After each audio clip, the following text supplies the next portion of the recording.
Hi, I'm Philly Barlaza. This is the Redwood Empire podcast, and today I'm talking to Roxanne Albin of Applied Financial Services, among other things that we'll get into. And we were just talking about, what were we talking about? Chick-fil-A? Mm-hmm. Not that, but about being open on Sunday because of, I guess, certain religious beliefs. They are closed on Sunday, which is honestly kind of wild in today's day and age from a business perspective of all those resources, everything you've got, and then just taking it offline for a day. For a day a week. Yes. Right? Isn't that crazy? It is. It reminded me when CVS made the decision they weren't going to sell cigarettes anymore, which I thought was like a great idea, but like in practice, how much of that leads to other business, and it's stuck. It seems to be like a moral stance. And it's good. I mean, it's good. I would like We need more of them. Yeah, we need more of that because the pragmatic kind of practical, what's good business is not always good for people. Right. The people stuff. Exactly. So Applied Financial Services, what is financial? I know a little bit about you because we know each other a little bit, and I know that you like people with shoeboxes.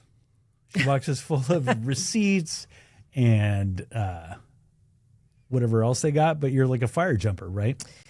Yes, I can be. We have a lot of fire drills. So we help people get set up in their accounting systems or we manage their existing accounting systems. Often we get people that are very, very, very behind in filing or haven't filed tax returns in multiple years.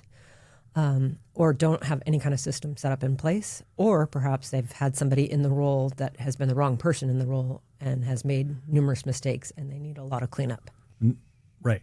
Yeah. So then you're used to like not ideal situations because it's got to be Absolutely. awkward as a business owner of not knowing exactly what your financial, if your financial house is in order or not, and then to invite somebody in to that is kind of personal, isn't it? Or it's very personal, and there's a definite cycle that happens when I start working with somebody. So usually they already know that something's wrong. Right. Oftentimes the business owner isn't receiving financial statements, or they know that they're inaccurate. Perhaps they have a family friend that's in the role and not doing it accurately, or they're not getting their information timely. What we're talking about is sometimes, and this happens we see it quite a lot, is somebody stealing, right? It is a way. Or just incompetent, I guess, would be another thing. Sometimes people get in over their head and they just start throwing everything into a drawer, right? Bills don't get paid, that kind of stuff. Or things won't get categorized correctly. Things can just get really messy really quickly if you have the wrong person in the role. And I think a lot of big business owners make the mistake of hiring what they think they can afford versus what someone has the qualifications to do. And there's people in roles such as bookkeeping and accounting that really should not be in those roles at all.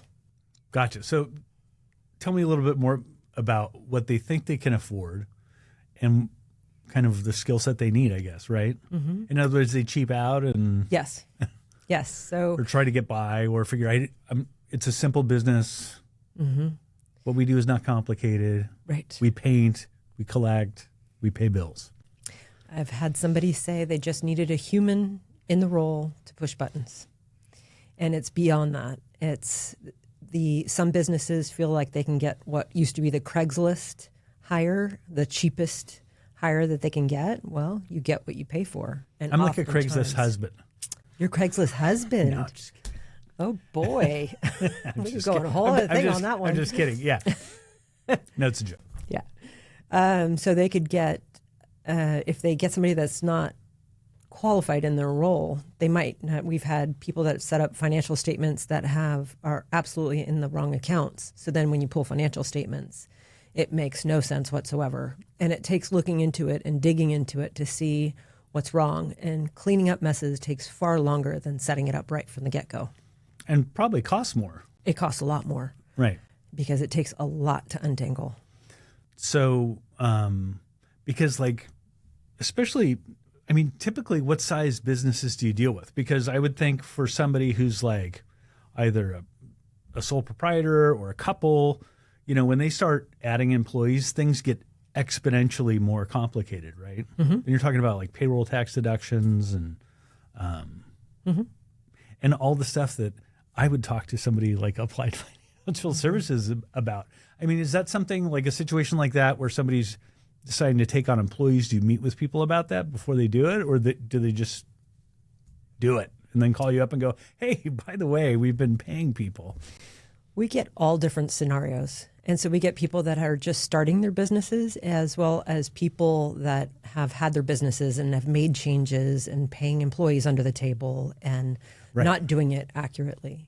And then I will work with them on, let's get this right. It's usually how it would start, right? In other words, I pay some people under the table.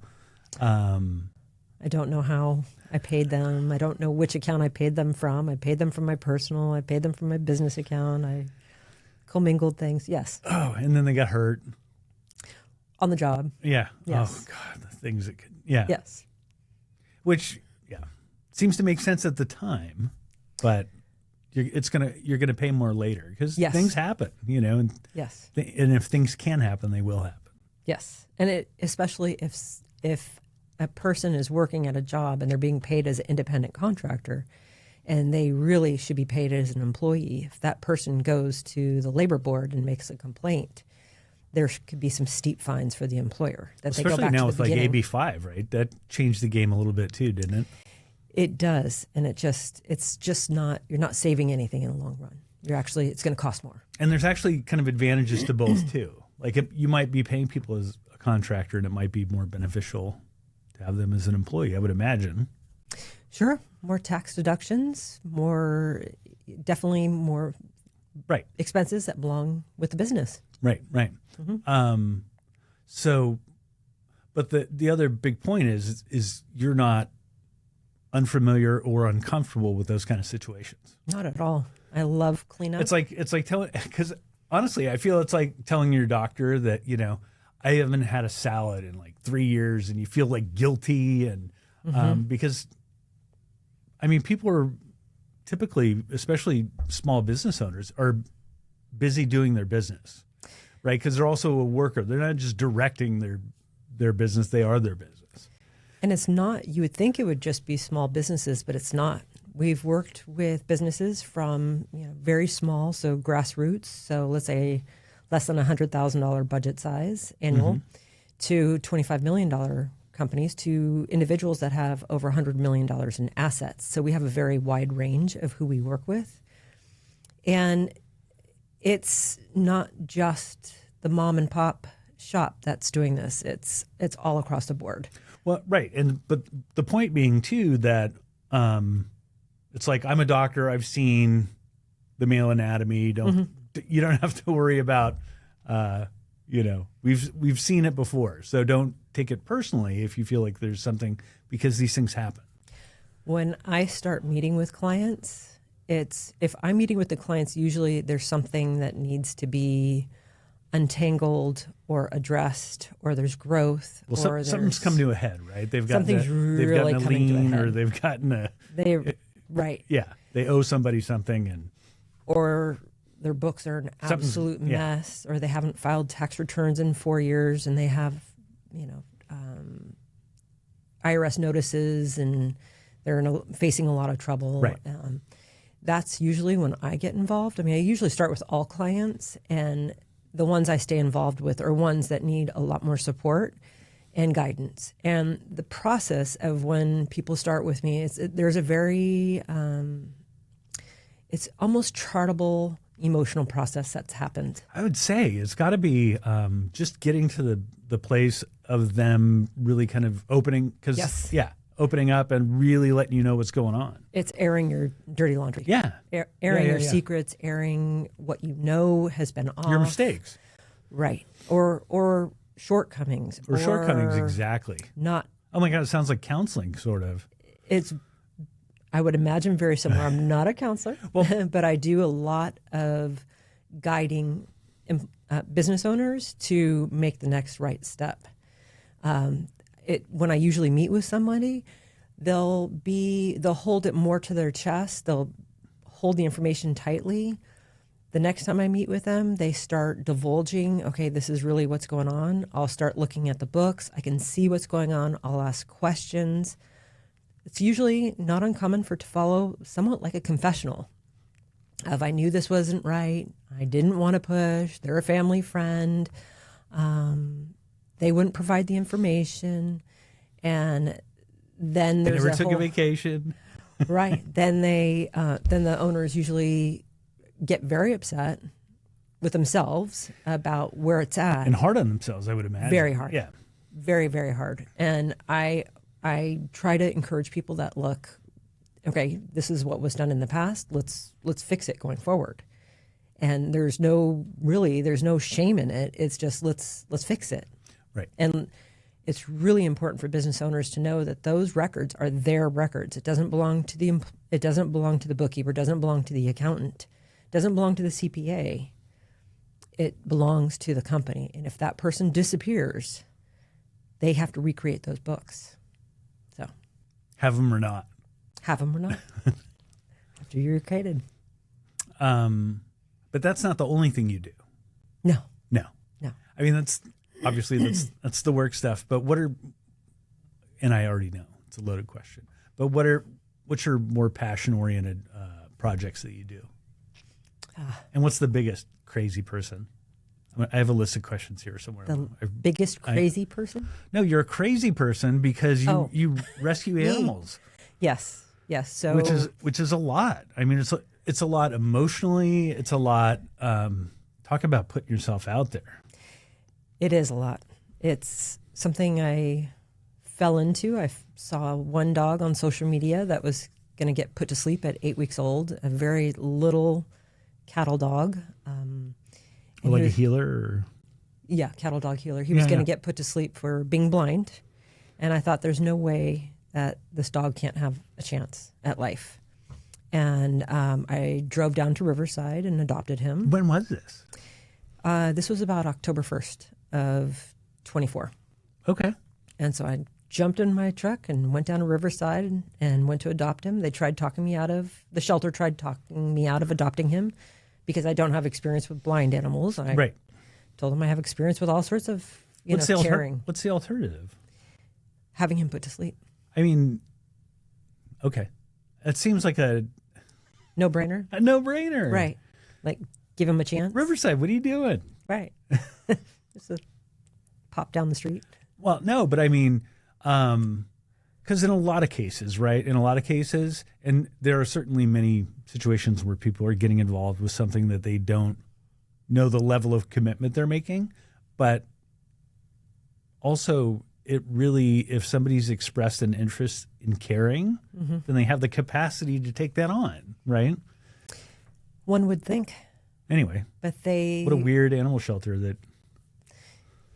Yes, I think they were worried probably about him being returned, but I assured them that there was no way he was going to be returned because I was driving him back up to the Bay Area. He's not going to be returned to you, worst case. Right. And I knew I wouldn't return him, and I knew we'd work it through. Even if he was fully blind, I knew we could work it through. Was he older or younger? 8 weeks old. 8 weeks old, so born blind. Born blind or had an accident or? They just said they thought he was blind. Shelter animal, so half the time you don't know. Yeah. Right. And then I took him to UC Davis, and he's not blind at all. Shut the front door. He was just underdeveloped. What's his name? Cowboy. Mm-hmm. So Cowboy, underdeveloped, so born too young, or?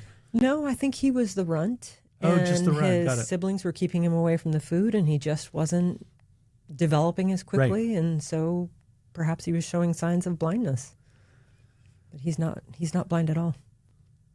Crazy. Mm-hmm. And then so after that, then I did it with a horse. Wait a minute. So I want to look at my thing. So what we're talking about is Roxie being you, Ranch Haven. Mm-hmm. So it's a ranch and it's a haven, but it's not just for dogs. No. Because I have heard turkey stories too. Yes. There's horses, turkeys, chickens, pigs, ducks, 1 cat and lots of dogs.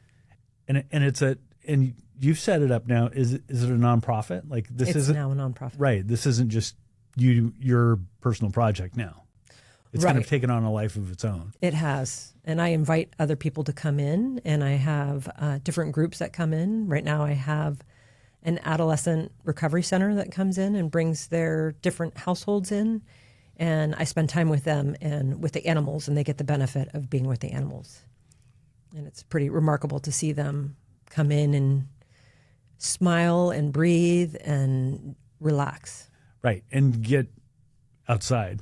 Yes. You Get know, in nature. in There's something to be nature. said about it. So the ranch. So what do you have right now on the ranch? Like how many animals do you have? I mean, About 80 animals right now. 80 animals. Mm-hmm. So you went from cowboy to 80 animals. I did. Well, I had a horse first. Well, you had a horse, Yeah, but had that a was horse and had a Roxy's dog. horse. That wasn't Right. right. Yeah. Good God, what time does your day start? 5. 5 in the morning. Mm-hmm. So you get up at 5 and 5 in the morning, and I drop at about 9:30. Can't make it past that. actually it would probably make looking at financial statements feel like a nice kind of respite. It is. It's like a vacation. Sometimes. Wasn't it funny how certain people are good at certain things? Mm-hmm. Because like I look at financial statements too long and I start, Nodding off. yeah. I served on a couple nonprofit boards for a while, and yeah, just it was a lot. Mm-hmm. They tell a story. The financial statements should tell a story. They should tell an accurate story. A real, tell a a story. true story. Right. You're right. My gosh, that's so funny. So now for you, for Applied Financial, I believe your son works there too, right? Or he's part of the does. business? He does. He is now the director of operations, and so he is running the day-to-day operations because I'm now doing more and more on Roxie's Ranch Haven. Got it. And I'm more in charge of the business development and some of the relationships, the ones especially that we were talking about with Right. clients that are still needing me Yeah, involved. it's like who's that guy? Right. Usually they don't mind working with Roger, but for some of this tougher stuff, I'm the one that works with them. Well, it's funny. So I'm looking back. I had a stepfather who had a rebar company in Sonoma Marin, but was not, I would say, deep into the financial world, but very deep into the rebar world. And their business, they dealt with millions of dollars of business and construction, and so that's kind of like the person I have in mind, who's like not particularly astute financially, but who like generates a lot of business. But also because, and he didn't have a big education. So because of that, like trust was very important. Like building relationships was very important to him because, he would hire people to deal with things he didn't know about. And so that's why it's like you get comfortable with somebody and then it's like, oh, so now here's Roger, right? And it's like, well, wait a minute. Although in some respects, but in other respects too, because of your relationship with Roger, that's got to help with that. It does, and we also work with our clients on a team approach. So I won't be necessarily doing gotcha. the bookkeeping. Right. I have a team of 7 right now. That's post-COVID. Before that, it was almost double that. Yeah. And so we work together on our clients, and that's so that we always have capacity for our clients as well as capacity to take on new clients. And also, if I'm out, Roger can pick it up, or if somebody else is out, our clients do not have to feel that vacancy. Well, what does it mean to you to have a relationship with a client that's obviously goes on over time when you're doing their books? Because it's not a small thing, right? I mean, and are you doing something that typically is done in-house, or is it sort of a combination of those two things? Both. Like if I have a business, I've kind of done some things in-house, it's gotten messy. Why would I go to you instead of just hiring somebody else? And how would I find you? Well, people go to us. I like to look at us I mean, as an I extension of I know you're our awesome. clients. Yes. Well, if you want to have one person, you can have hire one person. But if you want to have a team, so that if that person can't return to work, has a disability, all of a sudden quits, you're not left holding the bag and having to recreate everything. Oh, shit. Which happens, and it happened actually quite a bit in COVID, where people just up and left with the books and owners did not have access to their records at all. And it's COVID. And it's COVID, and they don't know where they went. Shit. Yes. But it's COVID, meaning like you can't just go walk into an office somewhere. Right. Everybody's, nothing's open. Yes. The world's closed. Yes. And there was a lot of situations like that happened and still continues to happen, where people I think it's great to rely on someone, but you also, as a business owner, have to have access and know where your information stands at all times. And you should be checking. If it's us working with them or somebody else, look at your information, ask questions. Now, is that part of what you do? Mm-hmm. So if my business, if it's like, some things aren't adding up, or things look like they cost too much, or we're spending too much on this, like, do you ever get the call of like, hey, can you come in and just like double check our stuff, or do like an external, like a spot audit or something like that? That's more project basis, but if we're working with a client, I'm going to be looking for that. I was just meeting with a client yesterday, and when I looked at his profit and loss statement over time, I looked at it month over month, you could see these irregularities. So working with somebody over time, you start, the flags pop up, which to everybody else you wouldn't necessarily see, but. And if you're working with somebody qualified, they should be able to catch that. Got it. And so this is a beginning of a relationship with a client, and seeing that there were these irregularities, we dug deeper into what the expenses were and talked with the client and discovered there was things that were miscategorized, greatly miscategorized. And so then it creates a more regular numbers, and the numbers that were allocated incorrectly were allocated to the right buckets. So just being in the wrong buckets, yes, can make a huge difference too. And then I would imagine, because certain buckets have other reporting guidelines, are taxable at different rates, that kind of stuff too. So what is a small problem over time can compound. Yes, absolutely. I could see somebody being like, how am I going to know that? But like, here I am, business owner. Now I'm responsible for it, Look at your information. If you have somebody else, review it with them. Ask questions. If something doesn't look right, ask. Don't feel like you're stupid by not knowing the answer. I still get that a lot. That's a big part of being an adult, isn't it? Having teenagers now, I realize how adverse they are to like saying, I don't know something. Right. Or it's like, dude, you don't know anything. You're 15. Right. But even as grown-ups, like, I don't know shit about plumbing, Right. There's a lot of business owners that don't know how to read their financial statements. Right. And I enjoy educating them and telling them what I'm seeing and what it should be looking like, or what the story says. And by looking at the numbers, it's telling a story. So I want to go back to the ranch. Sure. So I want to cover all the animal types. So, and it's so funny because, did you ever think you were going to do something like the ranch, or like, Yes. in other words, like we've always adopted dogs, but we get to a dog and then we kind of stop. I didn't think I was going to do the dog rescue piece. That was an outlier of what I thought. I fell in love with being on a ranch since I was 6 years old. And when my grandmother sent me off to a camp, a farm camp, and just fell in love with it immediately and knew I wanted to have horses and other animals in a farm. So fast forward 4 years ago, got my first horse, wanted to have a home for my horse, brought him home, had to get another horse for the horse, and it just grew and grew and grew. And I love it, just absolutely love it.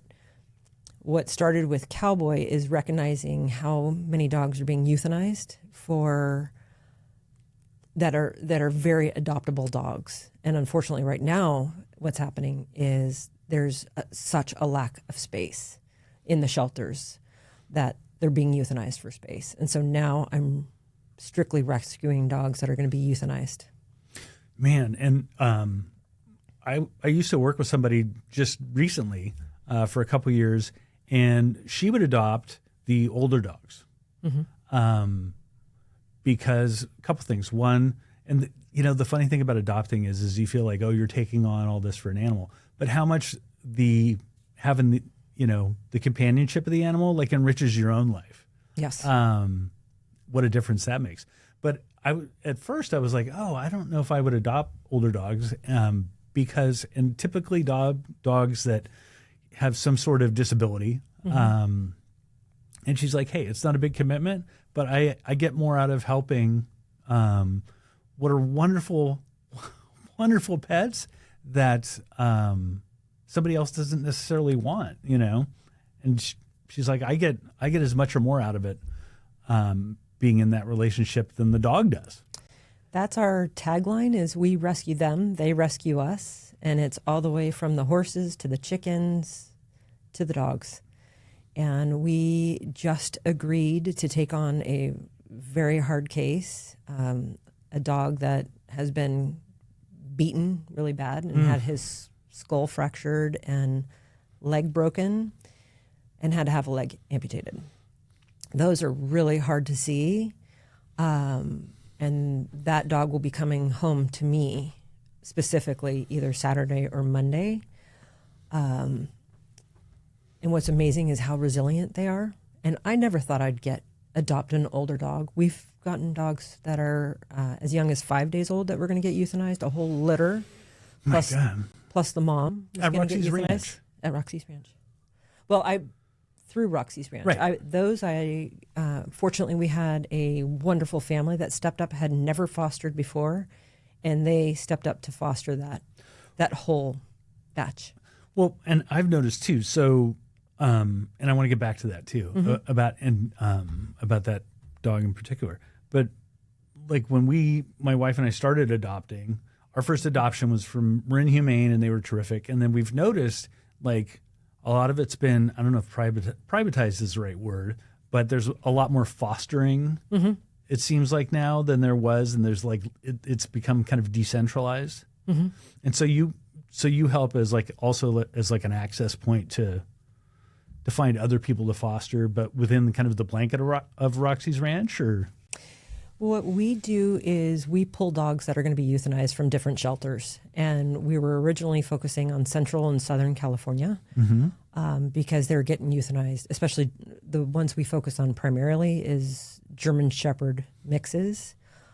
Because I am to have 10 dogs at the house, at the farm, I have to pick a particular breed. There we go. Oh, really? I'm required to pick a breed.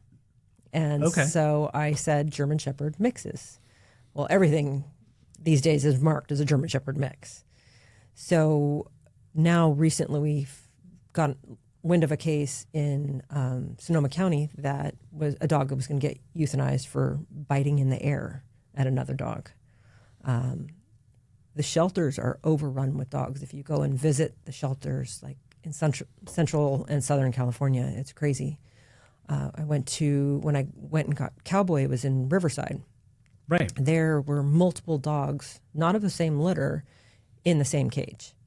And there's just overrun. A lot of people aren't spaying and neutering. It's way too expensive.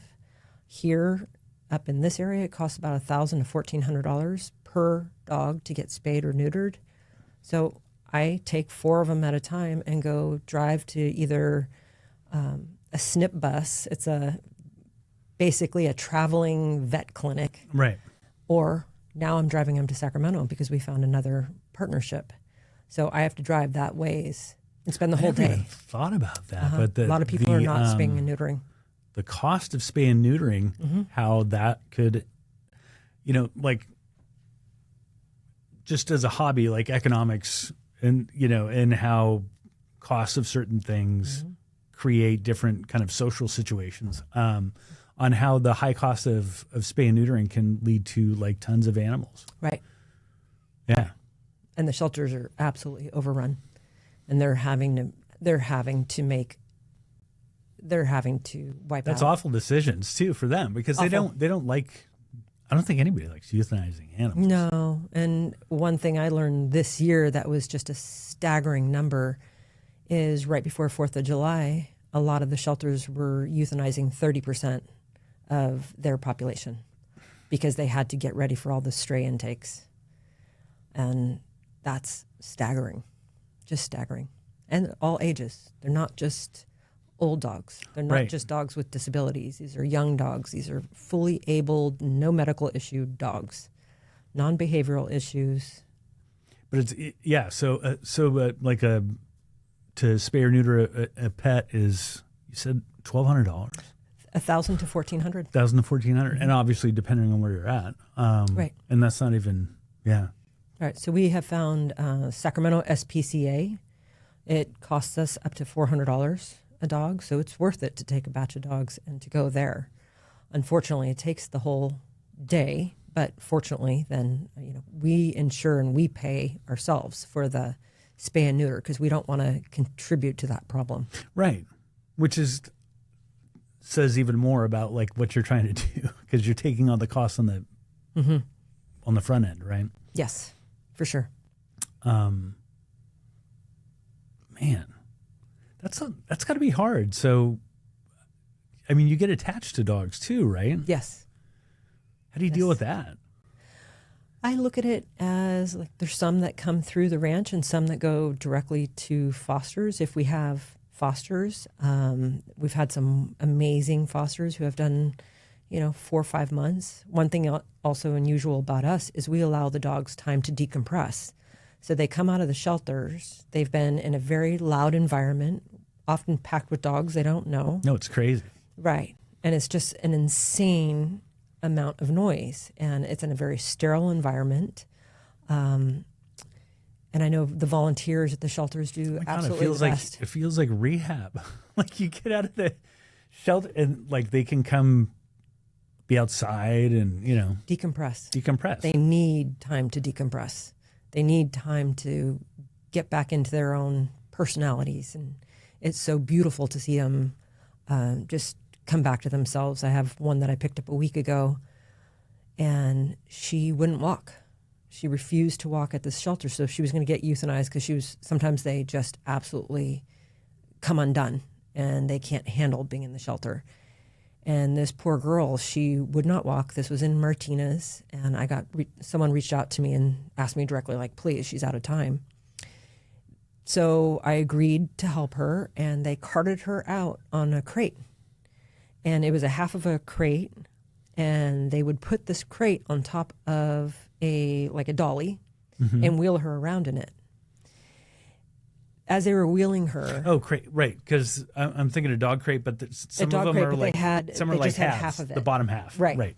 And so she's sitting in it, and they're wheeling her around, and that's how they would get her to the yard, because she would not walk. And then they would take her to the yard and tip it over to encourage her to get out and walk, because they thought something was wrong with her legs. They thought her legs were broken. Right. She did have some other issues. They were wheeling her out. She jumped out of the crate, and she ended up jumping into my truck. And so she's at home with me right now. She's very, very, very afraid of humans, all humans. Like some of them are afraid of just men. Some of them are afraid of kids. Some of them are afraid of you never know. Yeah. But this one was afraid of all types of humans. And she is now decompressing. She will now walk with me to the front door. She wouldn't. I would have to encourage her or, encourage her to get out to go to the restroom, and she's doing great. Because she's terrified, right? She's terrified. Yeah. And she was absolutely frozen. Like, just absolutely frozen, and it's heartbreaking. And so that's what a lot of people probably don't see is, and obviously the shelter is limited on what they could do, but that there's a wonderful pet there. Yeah, absolutely. that is going to bring so much to somebody's life. Absolutely. And it just takes a little bit of effort to get it out. Because I don't know about you, and I don't want to talk too loud because there's some doodles around here. But everybody, it seems like the designer dog thing kind of gets on my nerves a little bit sometimes, because I think people are trying to have a dog to have like an image or to, and there's so many good dogs, like there's plenty of dogs. Beyond abundance. Yeah. Beyond. So how do you deal with it emotionally? Because you get attached. You get attached to dog. So what do you do if she gets adopted someday, We really make sure that not only is the person looking for the dog, but also that it's a great fit for the dog. Because not everybody's family is the right fit for a dog. And I'm looking to match. I'm wondering, though, but you're giving a piece of yourself Absolutely. every time, right? I do. I cry. There must be a lot more of you than you thought, like inside. There's a lot of capacity. It's hard. There's sometimes that I absolutely cry saying goodbye to them, but we're still involved. I'm still a resource to them. I still get updates. I get wonderful updates and pictures. Oh my God. I didn't even think, because nowadays with social media, yes. is it like a lot of Facebook or? No, people will just send me texts you or pictures? messages and tell me how they're doing, or I'll follow up with them and hear about how they're doing with their new family member. And it's just that's unbelievably rewarding, is seeing them come out of their shell, decompress, come out of their shell, become their best selves, find their family, and flourish. And the family, and especially the people that really, there's some cases that are more difficult than others of the dogs. Right. Based on their abuse. And some of them we have to send to a high-end trainer to do, really to unpack what's going on. To do some work. So they Absolutely. to just get to being adoptable, right? And being safe. Right. Yes. I mean, And you want a successful outcome. So it's not like you're just trying to move dogs from one place to another. Yeah. No. And we also, if someone adopts from us and it doesn't work out, we take the dog back. Right. Because we don't want these dogs ever to go back into the shelter system again, and we'll continue to work with them. And sometimes that happens. Sometimes it needs to happen. Right. I mean, it doesn't work out every time. Right. Exactly. Yeah, which was funny. I just remember that we both know a person who got a puppy. It wasn't sure, was like running up on a deadline, and it's like, we'll ask them to extend the deadline, because if you're not sure, you should be sure for everybody. Right. Absolutely. Yes. And it should be a right fit both ways. So that's also like a financial burden, isn't it? Huge. Yeah. It is. I've been fortunate where Applied Financial Services has sponsored the nonprofit. We're also starting to get donations, looking to get grant funding and private foundations and corporate sponsorships and all of that in the very near future.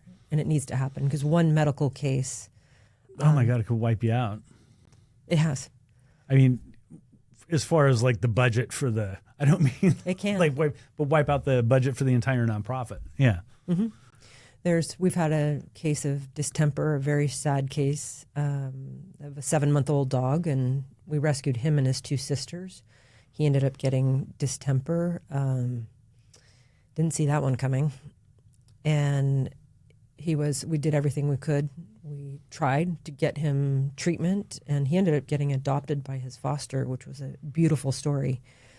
But he didn't end up making it from his illness. There's other cases where we've had heat stroke, just very random heat stroke, and we're looking at $3,500 bills. Right. And you're looking at $1,000 out the gate just to be spay or neutered. Yes. Well, since we go to those other partnerships, it costs about $400 a dog. So, but I have to drive. Still enormous cost, not to mention your time. You know. Yes. I was driving to Grass Valley and Auburn and Salinas to follow this SNP bus around. Oh, the SNP bus. The SNP bus. Man, I wouldn't mind talking to the SNP bus people. That's got to be a lot to deal with. Mm-hmm. Oof. Yes. Let's see.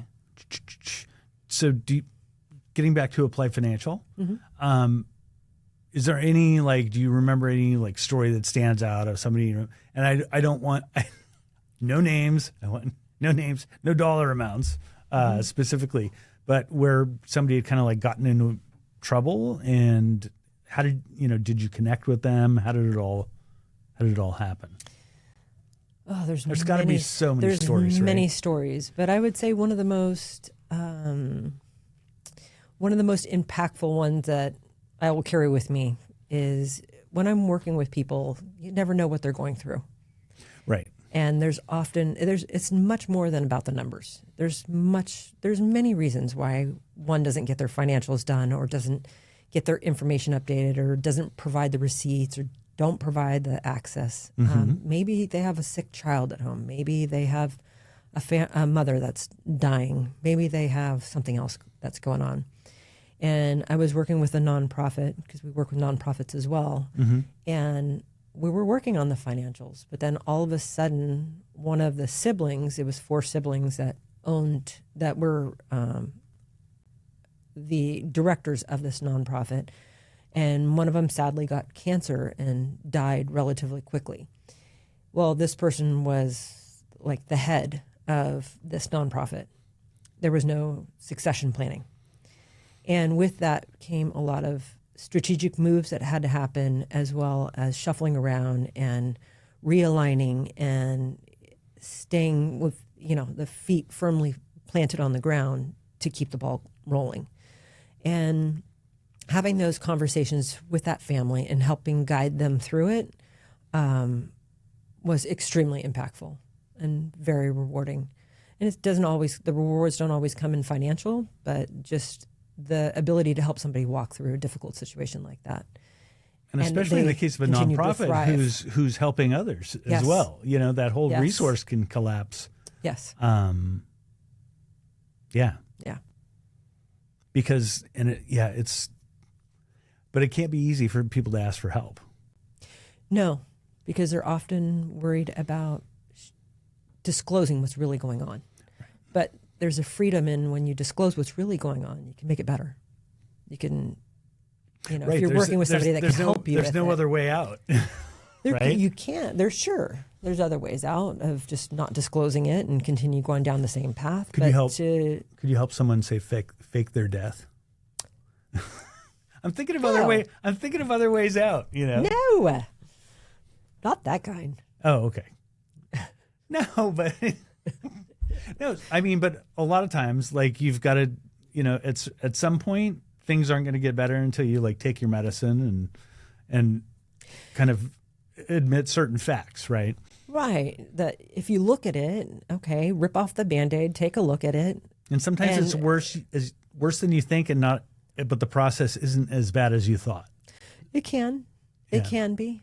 And it can be a painful process. But if you have somebody that can walk through it with you and help guide you, and a lot of times when I'm meeting with clients and it's in a difficult situation, then it's like, follow my lead. Just take this next step. The long-term step may feel too overwhelming, but we'll break it down into little bite-sized pieces that are doable to overcome. And in doing some action, a little bit of action, you're getting towards that end goal. This is crazy, because when I think of financial, when I think of like financial services, and I think of accounting, and I think of payroll, and I think of taxes, I think of very cold, impersonal, and it sounds very personal. It's very personal. And very, very emotional as well. It is. It is. There's a very trackable, emotional process that happens with the clients when I start working with them. And then, so for Applied Financial, is there a lot of like, are people using more like, I'm thinking like ADP or other, where they're outsourcing to like really large companies? And somebody's probably cooking up a way to do it with robots now too, with AI. I'm sure they're working on it with AI. Which will miss a lot of the misses the whole point. I'm thinking of, we both know Dan Anchetta, right? Right. Dan's a mortgage broker, and he has to compete with enormous Absolutely. mortgage brokerages. But to Dan's credit, Dan is as custom fit a person to the product as you can get, and that one size does not fit all, and it does not serve everybody well. Well, AI will never be able to match what Dan Anchetta knows, and Right. he's so knowledgeable and resourceful and has such years of experience that AI can't match that. And he's a great guy. Yes, he is. Like, you just know that Dan's he's not gonna lead you down a path to make a quick buck, Right. Yes. And I've used him for some of our clients, and he's a fantastic resource. But I would think, being in financial service, you go with a very large financial services. Their interest may not necessarily be in your, may not be personal to them, right? They won't be invested in somebody's success as much as you will be. Correct.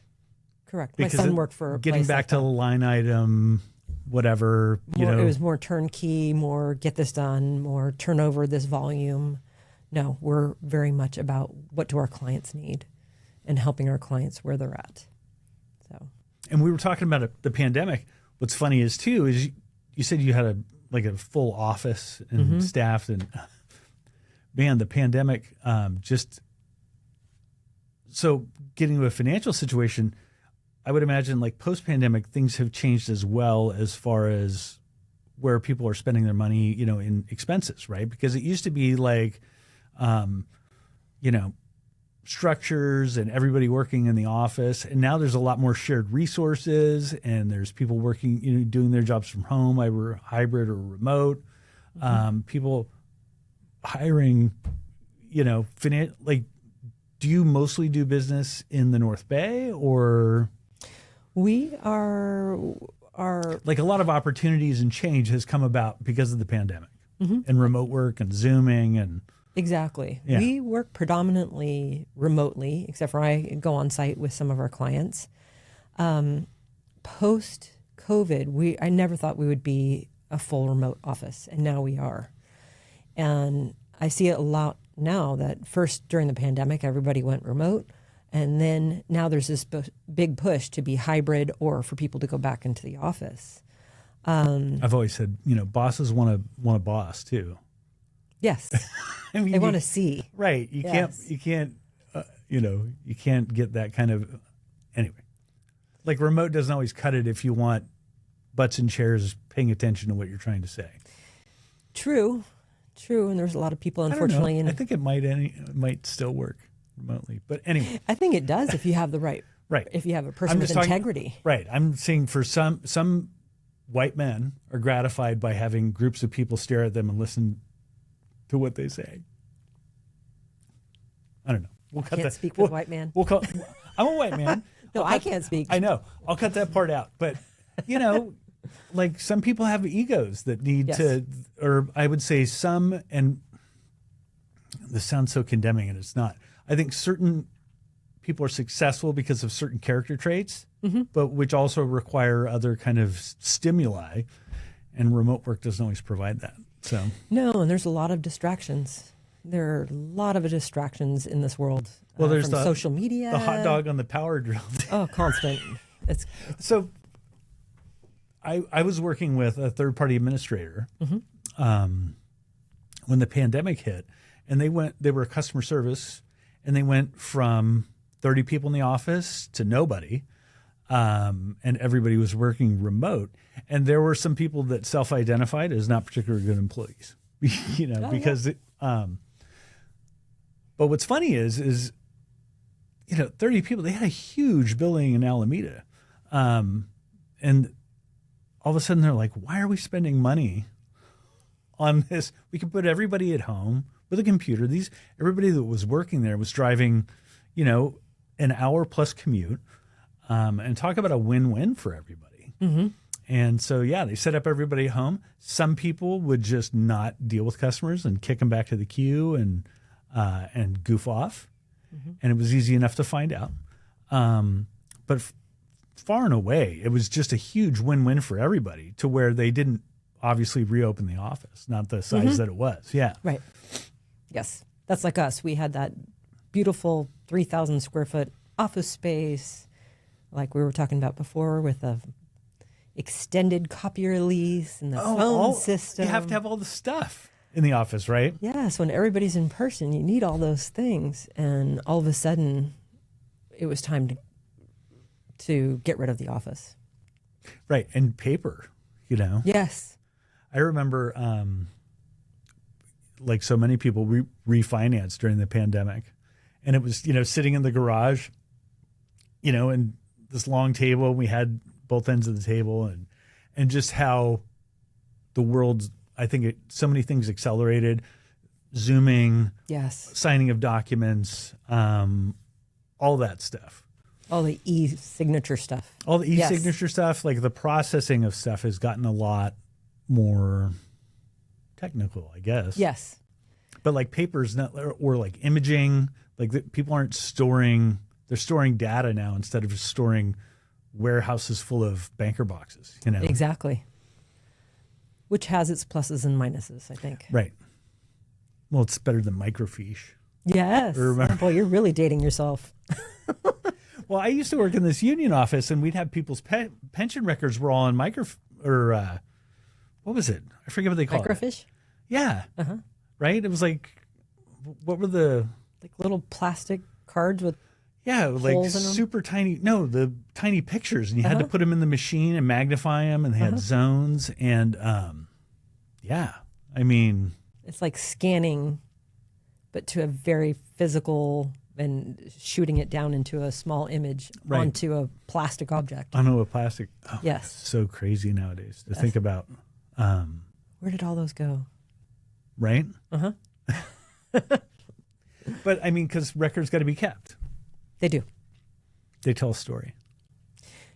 Well, hopefully your financials tell a story. Hopefully your records stay in records. So, what's next for Applied? This next year, we're looking... So Applied Financial Services, I didn't get to this part. Financial, I get. Applied, I get. What are the services primarily? What do you do? We do... Bookkeeping and payroll, or... We do bookkeeping, payroll, month-end close. We help nonprofits get ready for audits. So we're not CPAs and we're not tax preparers. I'm clear I don't need to do that. Yeah. But we'll get the information ready for them. And that's often a big lift. You work a lot with, so more time spent with you is less time with the CPA probably. Yes. Yes. And more time with us. Usually, we're working on having a clean audit with for the nonprofit. And we're also serve as an intermediary between the nonprofit and the CPA. That also goes the same with for-profits. We help the clients get ready for tax time, and we'll serve as that intermediary between the client and their preparer. Got it. And then that's an ongoing thing. So like your typical customer, how often are you interacting with a customer? We have a wide range. So there's some clients that we interact with them once a month. I'm trying to pull apart the services piece. Like if I go to a landscaper, I know pulling weeds, trimming bushes. I don't know for me, services? Just not being a part of that world, I don't know what the scope of financial services is, and in particular for Applied Financial. So it could be doing like accounting software, QuickBooks creation. It could be setting up someone on bill pay and paying their bills on a regular basis. Monthly invoicing. We do that for a gentleman who has a really great education product out there. Following up, collections. It could be month-end close, so doing everything that should be done on a month-end close, which includes reconciling bank and credit cards, as well as different balance sheet accounts, prepaid liabilities, and other accounts. We prepare Generally, we prepare monthly financial statements. Some of our clients are on quarterly financial statements. Those are generally the very, very, very small clients. We review financial statements with our clients as well as meet with them, answer any questions, and other support services. So let's say if a company has a bookkeeper and we work together with them, we might even train their bookkeeper on how to do certain functions of their job. Right. I could see you also, and if there's something obviously there's other people you work with, CPAs and otherwise, that you have a relationship with that, again, somebody loses their CPA or it's like or is not happy with it. Or not happy with it. Yeah. Yes. I'm happy to give referrals to people that I a lot of referrals. Trust. Yeah. Yes. Because these are people you've dealt with too on your side for a long time. Exactly. Awesome. Well, Roxanne, what's next for Roxie's Ranch? Well, more animals. More fosters, more adopters to get funding in so we can save more animals. So rescue more? Is there a website or there is? How do I find out? So 2 things. I want to know all the ways I can find out about Applied Financial and contact Applied Financial, and then we'll go to Roxie's Ranch. But Applied Financial first. Is there a phone number? There is. Our general number is 415-842-7635. And then the website is www.appliedfinancialservices, so APPLAED financial services. Not SVCS or nothing? No. Okay. Nothing abbreviated. .com. .com. And then what about, so that's the financial services. What about Roxie's Ranch? For Roxie's Ranch, the phone number is 415-246-1461, and that's text or call. And also our website is Roxie's with ROXYS Ranch Haven, HAVEN.org. Roxie's Ranch Haven.org. And we're on Instagram, Facebook. All the stuff. Awesome. So if someone wants to help in that way, they can share our posts. Even sharing our posts helps. Or if they know of somebody who's looking for a dog, then send them our way. Oh my God, I think it must have been you that were saying Nextdoor. Nextdoor. We a lot of Nextdoor for adopting animals works well. Sometimes when a lot of people are reaching out to us that are about to surrender their dogs. Oh. Or who know of ones that are out of time. Got it. Yes. Well, Roxanne, thank you so much. Thank you for having me.